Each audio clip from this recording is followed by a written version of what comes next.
and you've got this plan, you've got this aim, this target, then you got to stay committed. With tears in your eyes, you got to be committed when your brain is hurting. You got to be committed. A good father.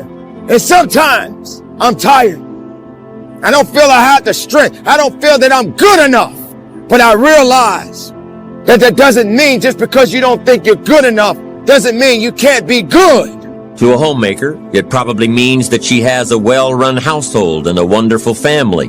To an outside professional, it's most likely the thrill of closing a major contract. You might have more talent than me. You might be smarter than me. But I will not be outworked, period.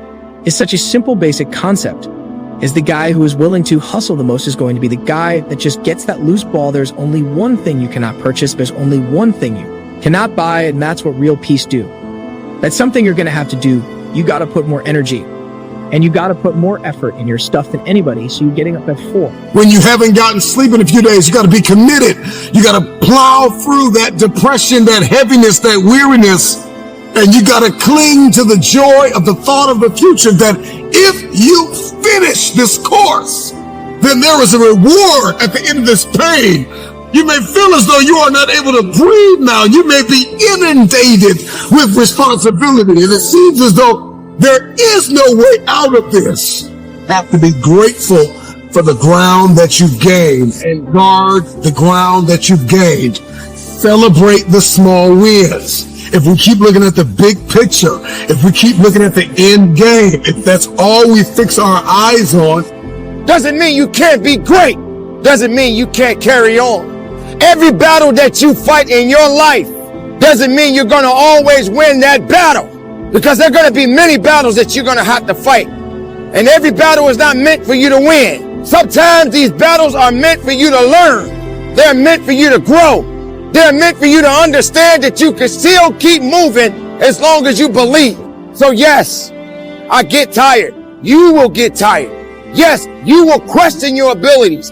Then we'll get off kilter. We'll lose our footing and we'll walk around discouraged, because you're not going to just wake up in one day and fulfill destiny.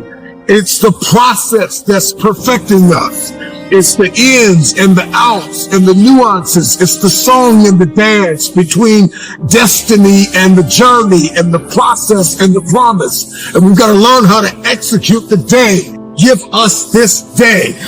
We've got to learn how to execute the day, that you conquer the day. I'm not where I'm supposed to be, but I'm not where I used to be. And so we've got to celebrate the small wins, those mental wins, those emotional wins, those relational wins, those financial wins, those spiritual wins. We've got to celebrate. Yes, you will start thinking to yourself that, hey, I'm not ready for this. The fact of the matter is, when you were born and you were ready. If you made it this far, you were ready for something even greater.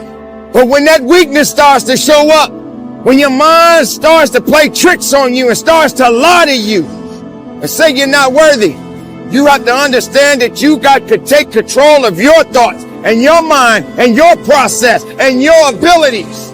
Because every test is either meant to be passed or meant to be failed. And you can't be in the business of failing every time you get put in a position where you're being challenged. Can you go on? Absolutely. You read the book once and you didn't get it. Read it twice. Read it 3 times if a person leaves. At 6, you leave at 8. If a person makes 100 calls a day, you make 200 calls a day. If somebody practices 3 hours, you practice 5 hours. If somebody practices 6 hours, you practice 8 hours. If someone reads 2 books, you read 4 books. Just do a little bit more, because there's somebody out there who wants your spot, and so you gotta embody excellence.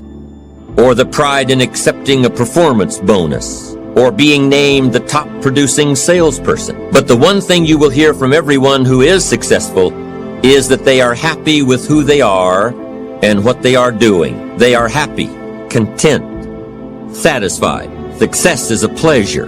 What have you done today that makes this day successful? Think about it and write it down. If at the end of the day you can jot down the things that have made it a good day, you will soon see patterns forming. This really is a good habit to get into. When you can see a pattern of pleasure, you'll know you're on the road to success. They want me because I'm anointed to co-sign what they're doing. That's it. They like, E.T. got a relationship with God. If E.T. says it's cool, then it's cool.